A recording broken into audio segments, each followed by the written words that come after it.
I live in King County, Washington, and so it has begun. We have to, I have to get a medical test every 3 days instead of I don't want to take this one drug that they're trying to push. So as an alternative, I have to take a test every 3 days. Now, the test I actually don't find very physically painful. Some people will disagree with me on that. There is one other painful aspect of the test, and that's the fear aspect of it. And it brings back a lot of painful memories from another time in my life when I didn't want to get tested.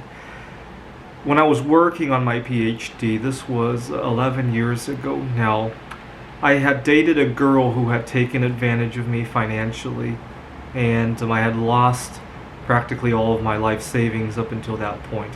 And I came to find out she was a little bit more on the crazy side than I had ever imagined. You gotta understand the socioeconomic background I come from. I never dealt with anything like that before. And I thought for sure I might have caught a sexually transmitted disease from her. Now, the problem, to complicate things, during the time I was with her, I also wasn't eating very well. I was eating fish out of Lake Ontario, I was eating roadkill, because I spent all my money on her. And so after we broke up, I felt deathly ill. And I wasn't sure if it was because of my eating habits or if it was because I caught a sexually transmitted disease from her. I started eating better, but I never fully recovered during the time I was working on my PhD. And so I thought for sure I had caught a sexually transmitted disease from her. Now you might wonder, why not get tested? You know, I was on a college campus where it would have been very easy to get tested. It would have been pretty anonymous to get tested. Why didn't I do that? Well, the reason I didn't do that comes to a psychological fallacy that I have a tendency to fall for. It's called the abstinence violation effect. I was worried if I tested positive that I would totally throw in the towel on my life. I would, you gotta understand, back then I had just recently quit drinking soda.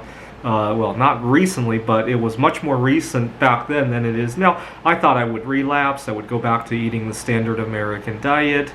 I would give in the towel on getting exercise and getting in shape. You gotta understand, after I broke up with my girlfriend, I was really trying to ramp up and actually finish my PhD. I had just about dropped out of school when I was with her, and I didn't want to lose all that progress. If all of a sudden I'm starting to regain focus on my PhD and then I find out I have HIV, and I was worried that I would backtrack.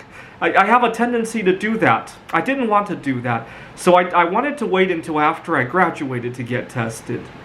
Well, I didn't make it that far, because then I met another girl, a classmate of mine, who liked me, and it was time to find out for her.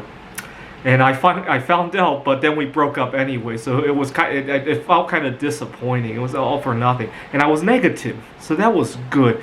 Actually, in a way, that might have helped me graduate with my PhD. Now that all that pressure was relieved, right? You know, God has interesting ways of arranging His affairs. Now, fast forward 13 years later, and I already have antibodies to this other problem that we're testing for right now. I hate to mention what these drugs and tests are for, because I don't want people to get the impression that this is going to be the last time we try this kind of tyranny on our population. But to this day, every time I open that letter, every 3 days, my heart still races. It still brings back memories of my time as a PhD candidate, and just very upsetting, right? But don't let that stop you, right? Maybe, okay, this one test might be tyranny, but if you need to get tested for something else, right? The bigger danger is to let that fear fester and impede your work. And, you know, come to think of it, had I tested positive when I was working on my PhD, well, I think most of us are going to have something that kills us one day. I think having a heads up is always beautiful.